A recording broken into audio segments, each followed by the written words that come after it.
Good day everyone. I am Vivian Agol and I will be discussing about e-learning in English pedagogy. So first, let us define what is e-learning. So Clark and Mayer in 2011 helped define e-learning as instruction delivered by any technological mode intended to promote learning. So electronic learning or e-learning is education based on modern methods of communication including the computer and its networks, various audiovisual materials, search engines, electronic libraries, and websites, whether accomplished in the classroom or at a distance. So, generally speaking, this type of education is delivered through the medium of the World Wide Web or the WWW, where the educational institution makes its programs and materials available on a special website in such a manner that students are able to make use of them and interact with them with ease through the closed or shared networks or the internet and through use of email and online discussion groups. So just like what we are using during our classes, we are using Google Meet, Zoom meeting, and our activities in each subjects are posted either in the Messenger or the Google Classroom.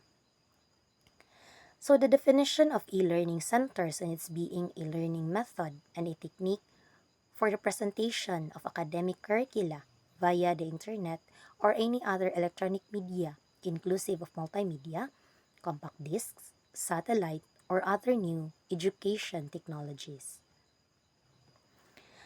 So, e-learning assists in the transformation of the educational process from the stage of learning by rote to one characterized by creativity, interaction, and the development of skills. So the students in e-learning is able to access educational materials at any time and from any place, thereby transforming the concepts of the educational process and learning to go beyond the limits imposed by traditional classrooms into a rich environment in which there are numerous sources of learning just by students just by um, searching the web, the internet, they can gather materials that could help them with their studies, that could help them learn deeper, learn more, or acquire learning that could help them with their studies. So, e learning in English pedagogy. The development of computer and information technology offers a favorable external environment for English teaching.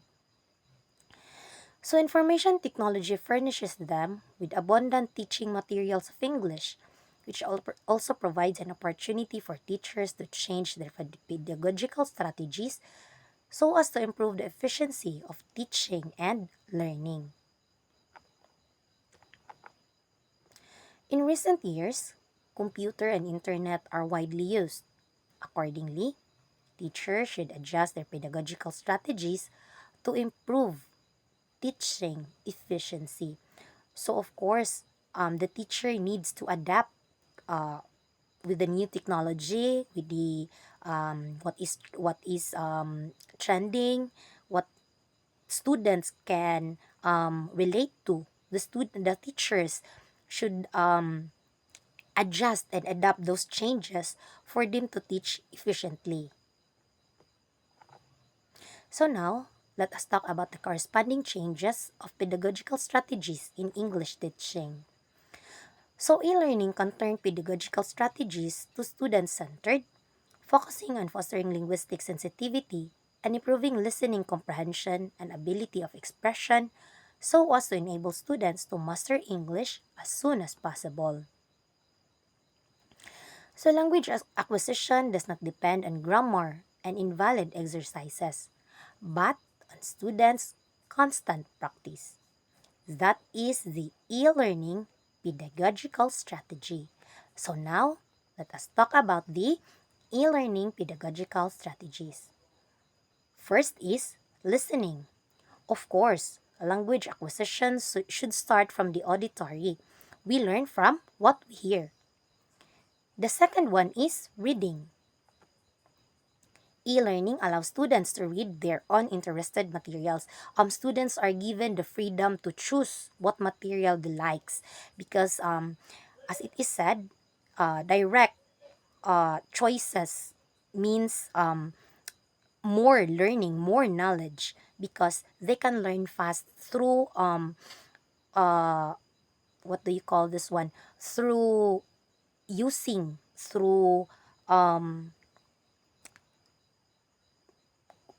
choosing materials that can capture their interest. So the next one is translating.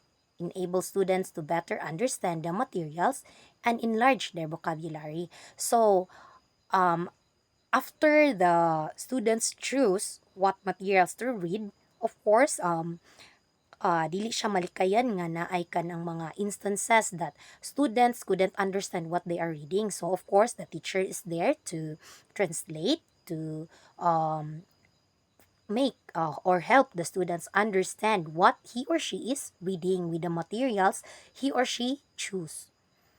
So, the next one is speaking. So based on the learning materials that students have listened, read, and translated, the teacher can ask students to elaborate an event so that students can develop oral skills.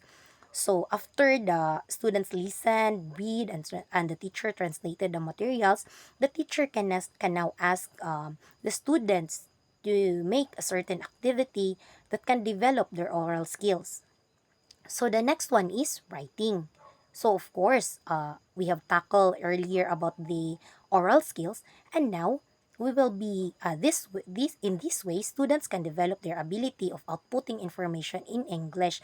So the teacher can give activities such as uh, making reflections about the materials that they read or the summary, writing the summary of the materials that they read, anything that could develop the student's ability of outputting information in English.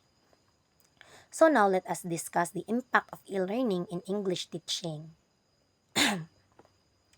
The first impact of e-learning in English teaching is the pedagogical strategies have to be changed. Next one is working smart and high efficiency. And the last one is the relationship between classroom teaching and e-learning. So these three are the impact of e-learning in English teaching. So for the conclusion, with the help of computer and internet, e-learning brings the changes of pedagogical strategies and ultimately improves the efficiency of teaching and learning. Language ability is a kind of mental skill which needs the right pedagogical strategies and training methods. E-learning will liberate the heavy labor of teachers, but also enable students to easily master English. That would be all. Thank you and have a good day.